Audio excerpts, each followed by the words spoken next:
జానారెడ్డి అన్నకు, నాగరాజ్ అన్నకు, అలాగే వేదిక ముందున్న ప్రతి ఒక్కరికి కూడా నమస్కారం.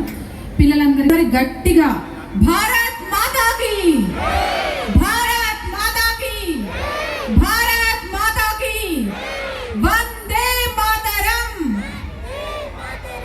వందే మాతరం, వందే మాతరం, జై శ్రీరామ్, జై శ్రీరామ్, జై శ్రీరామ్. హిందూ సమ్మేళనం ప్రతి కాలనీలో, ప్రతి వీధిలో, ప్రతి నగరంలో హిందువులు ఉన్నారు. కానీ మళ్ళీ వాళ్ళందరినీ ఒక దగ్గర కూర్చోబెట్టి మేము హిందువులం, మేము సంఘటితమయ్యాం, మేము సమ్మేళనమయ్యాం, మేమంతా కలిసికట్టుగా ఉంటాం అని చెప్పించాల్సిన అవసరం ఎందుకు వచ్చింది? ఇది ఒక్కసారి ప్రతి హిందువు ఆలోచించాలి. రాష్ట్రీయ స్వయం సేవక్ సంఘ్ 100 సంవత్సరాలను పూర్తి చేసుకున్న సందర్భంగా దేశాన్ని ప్రపంచంలో అగ్రగామిగా నిలబెట్టాలి అంటే అది దేశాన్ని పరిపాలించే నేతలతో కాదు, దేశంలో బ్రతుకుతున్న హిందువులతో మాత్రమే సాధ్యమవుతుంది.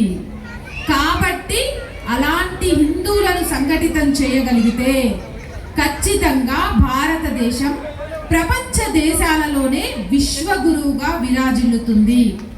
ఆ ఉద్దేశంతోనే 100 సంవత్సరాలు పూర్తి చేసుకున్న సందర్భంగా హిందూ సమ్మేళనాలను వాడల గల్లీ గల్లీలో జరిపించాలని ఒక నినాదాన్ని తీసుకుంది. ఆ నినాదంలో భాగంగానే ఈరోజు మనందరం ఇక్కడ కలుసుకున్నాం.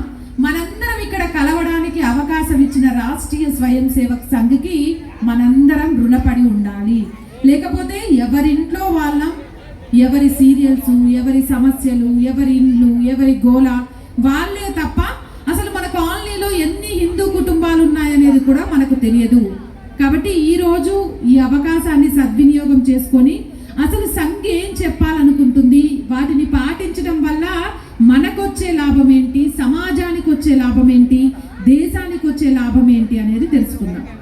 రాష్ట్రీయ స్వయం సేవక్ సంఘ్ హిందువులందరినీ ఏకం చేసి పైసలు అడగట్లేదు, హిందువులందరినీ ఏకం చేసి కత్తులు పెట్టమని అడగట్లేదు, హిందువులందరినీ ఏకం చేసి యుద్ధం చేయమని అడగట్లేదు. మీలో మీరు ఒక 5 మార్పులు తెచ్చుకోండి.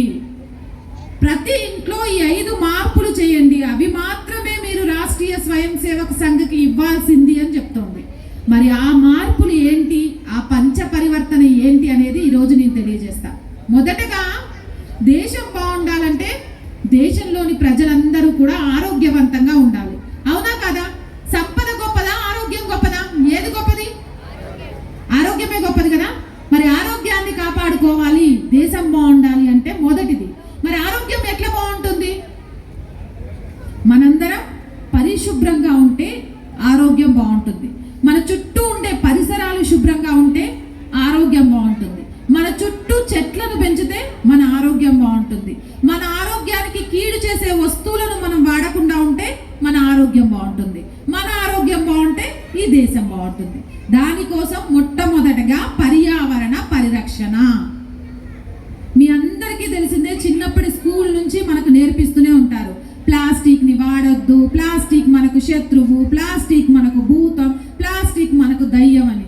కానీ చైనా బజార్లు, ఢిల్లీ బజార్లు, ముంబై బజార్లు, బజార్లకు వెళ్ళి మరి చీప్గా దొరుకుతాయి కదా అని ప్రతి వస్తువు మన ఇంట్లో ప్లాస్టికే ఉంటుంది.